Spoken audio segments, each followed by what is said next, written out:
Type 1 diabetes যাদের multiple insulin নিতে হচ্ছে তাদের ক্ষেত্রে যে বোলাস ইনসুলিন সেগুলো এর রিপ্লেসমেন্ট এটা নয়।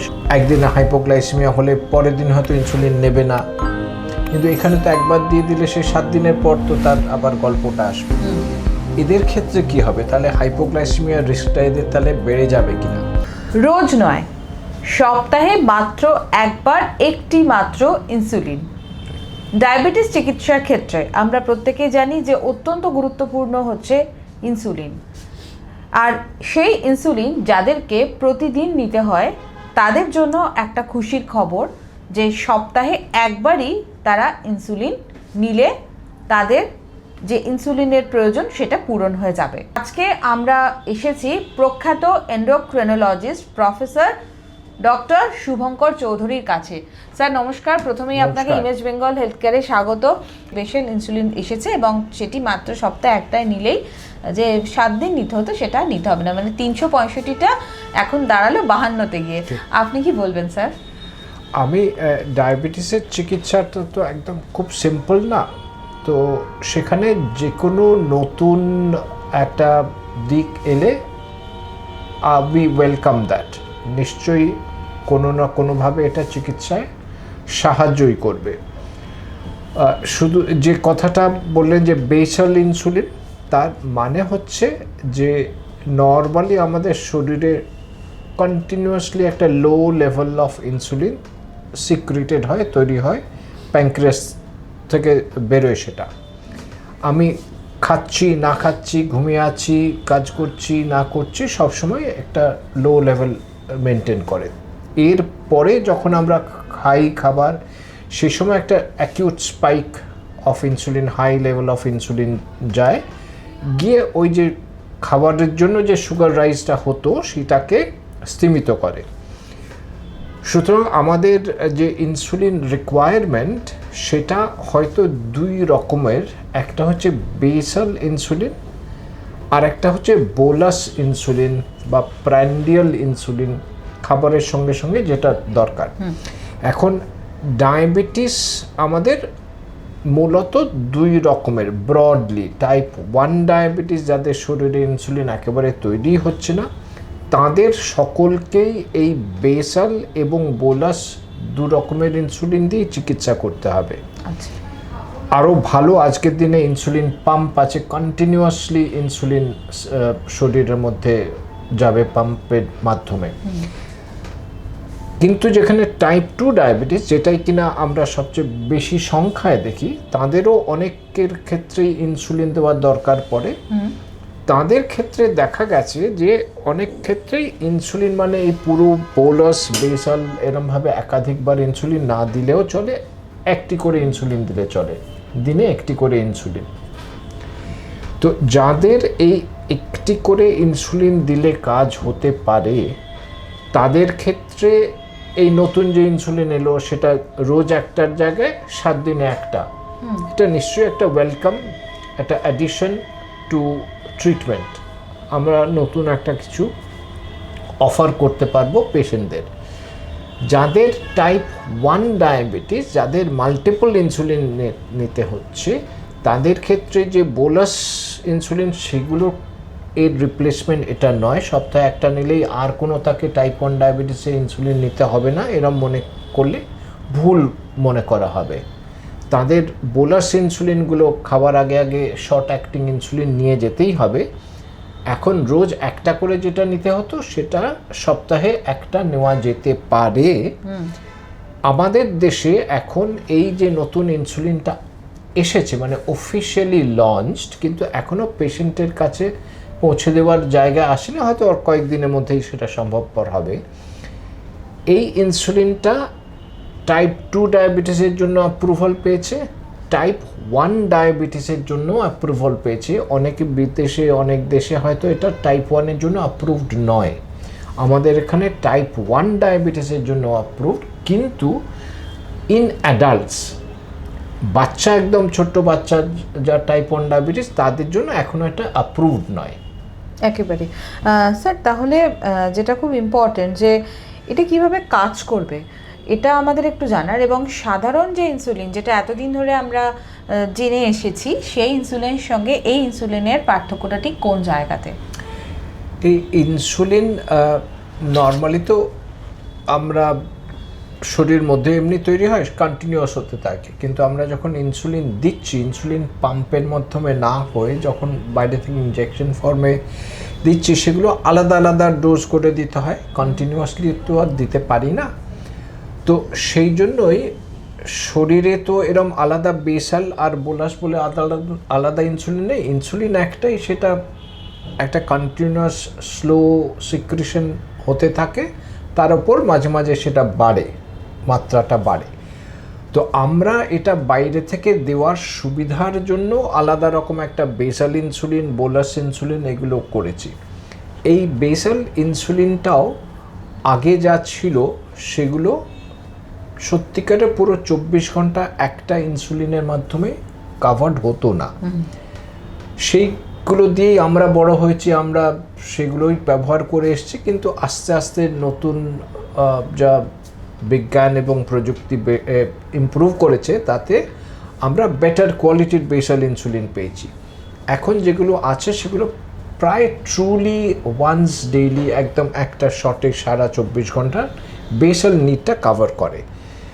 তো এই বেসাল ইনসুলিন, সুতরাং সেই ইনসুলিনটাও কিন্তু আমাদের যে হিউম্যান, আমাদের শরীরের মধ্যে যে ইনসুলিনটা তৈরি হচ্ছে এক্স্যাক্টলি সেই ইনসুলিন নয়, সেটা কিছু ফর্মে মডিফাই করা হয়েছে, যাতে কিনা সেটা নর্মালি এই ইনসুলিনগুলো স্কিনের নিচে সাবকিউটেনিয়াস ইনজেকশন দেওয়া হয়, সেখান থেকে ইনসুলিনটা রক্তের মধ্যে, ব্লাড স্ট্রিমের মধ্যে অ্যাবজর্বড হয়ে শরীরের সারা জায়গায় ছড়িয়ে গিয়ে তার কাজটা করে।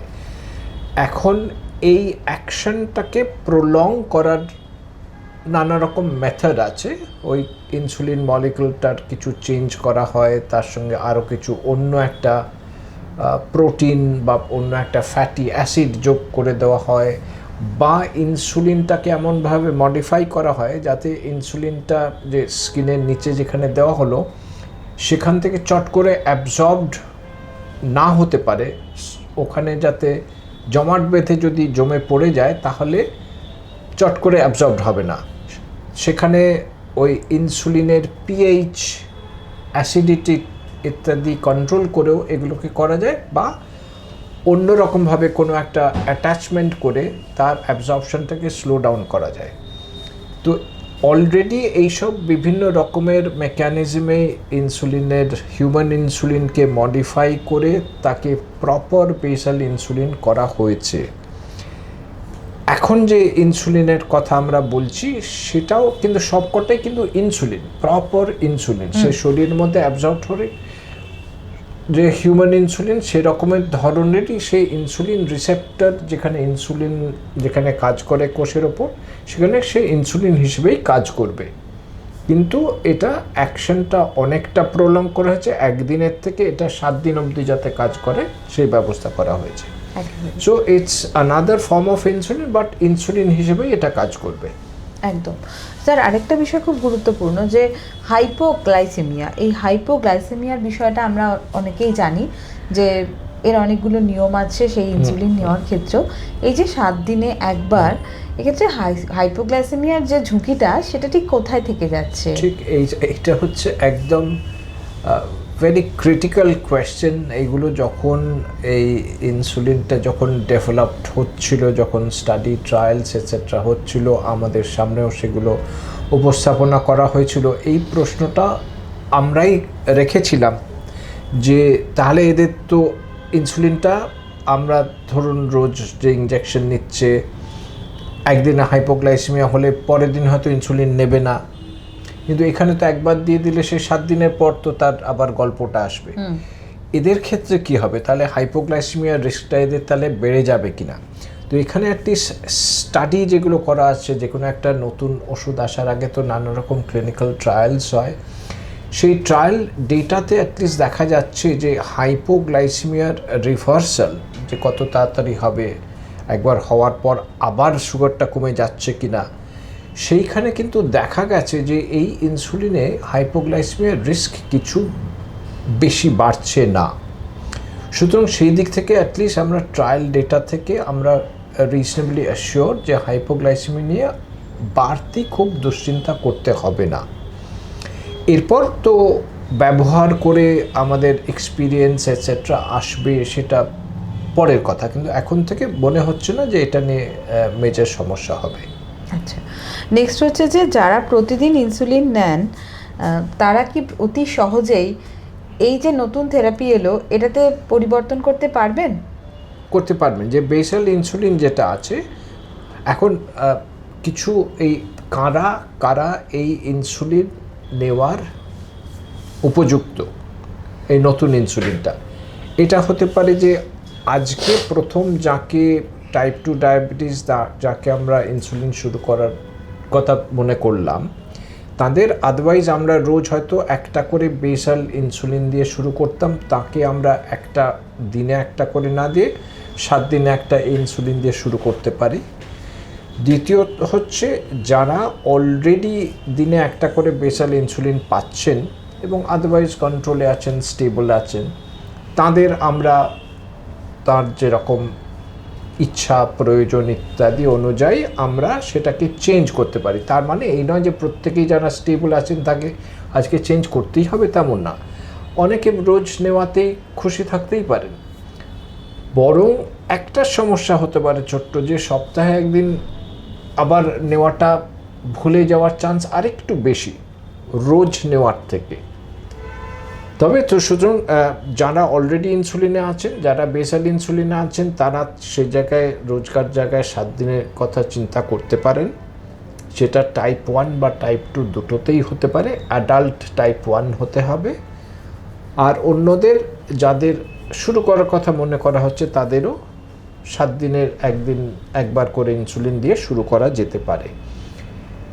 শুধু এখানে পেশেন্টদের একটু সজাগ থাকতে হবে, ডাক্তারদেরও মনের মধ্যে একটু ওরিয়েন্টেশনটাকে পাল্টাতে হবে যারা অ্যাডভাইস করছেন।